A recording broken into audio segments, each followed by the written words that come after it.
Hi everyone, welcome to our channel My Himalayan Drives. The breathtaking view that you have in front of you is of the Chamba Valley, and the location from where you are looking at this eagle bird eye view is the top of Sach Pass. We are now spanning towards other side of the Sach Pass wherein you see the Pangi Valley, a lot of high altitude mountains visible here, also a lot of snow. So, I mean, what a combination. It's the greens and the blues and the whites. I mean, nature never fails to mesmerize us.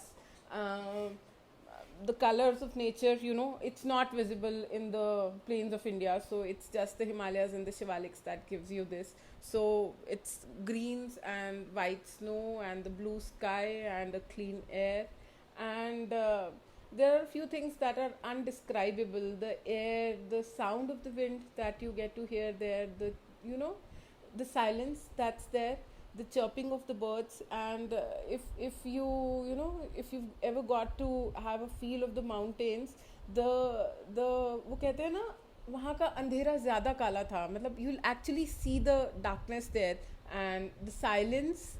I mean, you'll actually get to hear the rustling of the winds. So these places are actually, they are moving off. They are just going off. So I think they should be visited before we actually lose them.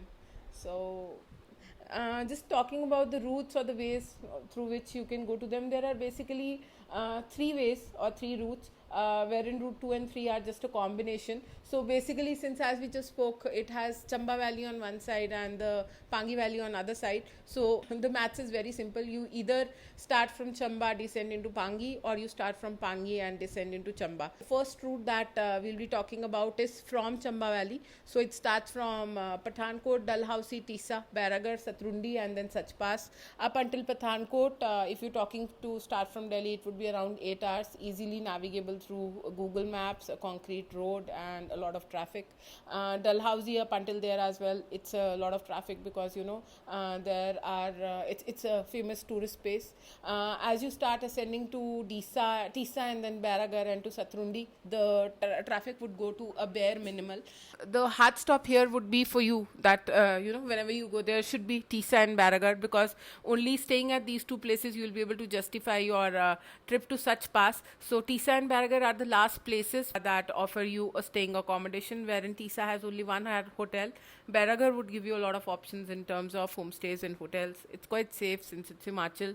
No problems in terms of boarding, lodging. The prices are quite minimal, maybe around 1200, 1500 per room. So it goes good.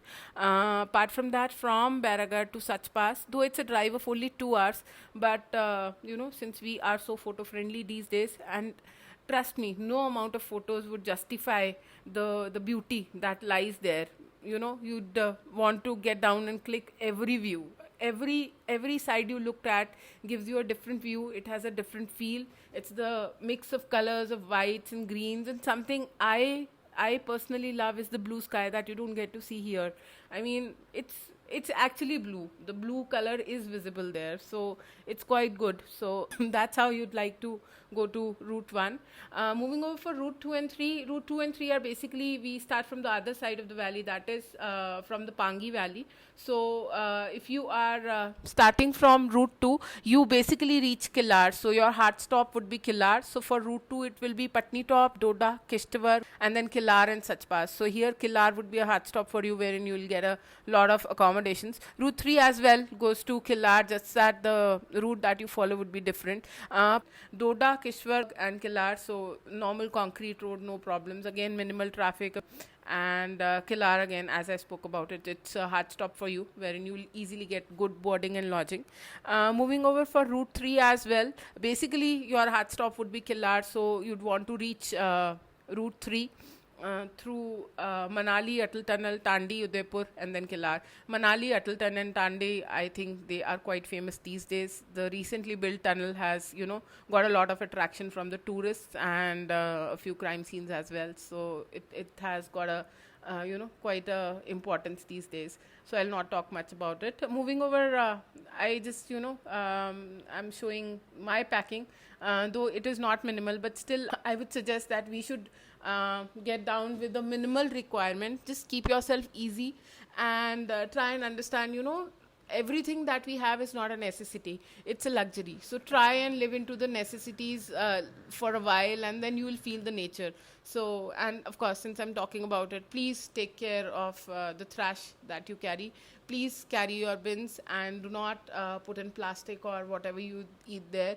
Just bear in mind that your next generations to come would have to, visit the same place. They'll not get a different Sach Pass, they'll not get a different Kilar. It will be the same place, and the beauty, if you keep it clean, it'll be clean for your generations as well. So just try and be selfish, and keep the places good, at least untouched as they are.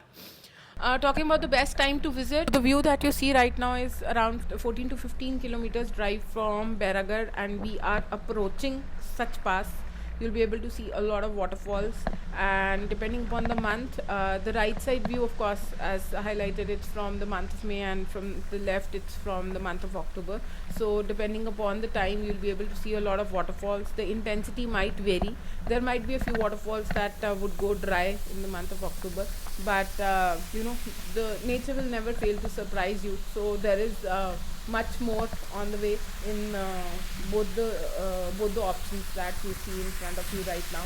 So there are a few perennial waterfalls as well, which go in throughout the year, but the intensity of water might differ. In May you might be able to see a lot of water there, while in October, of course, the intensity goes down. So but please do not forget, or do not miss to put down your windows. Even if you are traveling in October and there is a lot of dust and there is a lot of rust on the roads, please do not forget to put down your windows, and listen to the water streaming, to the birds chirping. It's something that happens only in the Himalayas. You will not get to see and feel it somewhere else. So it's just beautiful, and it's mesmerizing. And so this path, again, we are approaching the Sach Pass. We get to see a lot of snow, and the view is completely different, though we are at the same place in two different times.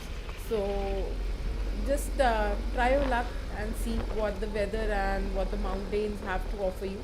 So this is the place called Sach Pass that we are just approaching right. This is basically the Sach Pass, and since in this video we are showing you a drive from Beragar to Sach Pass, we'll just start descending into the Pangi Valley after this. And since Pangi Valley has a lot of high altitude mountains, you'll get to see a lot of snow. You'll be able to see it right now and feel it. On the left hand side, as you can make it out, there's a small stream of water, but that's actually not a stream of water, that's a frozen lake. In the month of May it's frozen, and by October the lake is completely vanished, it's dried out. So you can now feel the difference on how you want to choose your trip, on what you want to see. So there's a lot of snow and a lot of water in May, and in October things have actually dried down.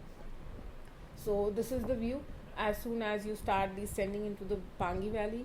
In the month of May, the wall of snow would be quite huge, and as I was just going through a few videos on the internet, you'll get to see a lot of vehicles stuck down, or reversing for quite some time just to be able to cross through. So of course that happens because the layer of snow, or the wall of snow on both sides of the roads, is quite thick, and the road becomes a difficult move right now. So you just got to choose your cup of tea how you want to travel.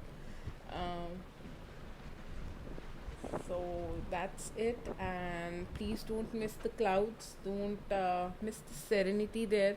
And again, when I travel with my husband, he specifically puts up the windows because he say that's easy to drive, but I'd specifically say please put down your windows, feel the wind, feel the air. It's actually mesmerizing. The nature is very good. Human beings are spoiling it, and what you are seeing around you, that is not the actual nature. The only few places that you are left out to visit are some places like Sach Pass, wherein many people have not visited. These are actually a few years into the past, and mostly people did not even know about these places. So it's all thanks to Google Maps that people have started feeling convenient and comfortable and confident enough to be able to traverse through such roads. So just have your luck and enjoy yourself. So now, as you see, as we descend into the Pangi Valley, we gradually come out of the snow. May it be the month of October or may it be the month of May. The snow has now, gone down, and we are now descending into the valley. So descending into the valley means we are going close to a river, so it's basically a small stream that comes from the Sach Pass, and it will end, or it will merge into the Chandrabhaga river, into the Killar. So most of the route after this you will be driving by that river, and as you take this U-turn you will find a small tea shop. So please don't forget to enjoy your cup of tea as well. And it's very rare that you get everything: the snow, the fresh air, waterfall close to you, and a cup of tea. Please let us know in case you seek any further information on this trip. Apart from that, please do not hesitate to put in your feedback in the comment section. We'll be very happy to improvise or answer any queries that you have. Happy traveling and enjoy yourself. Thank you, everyone.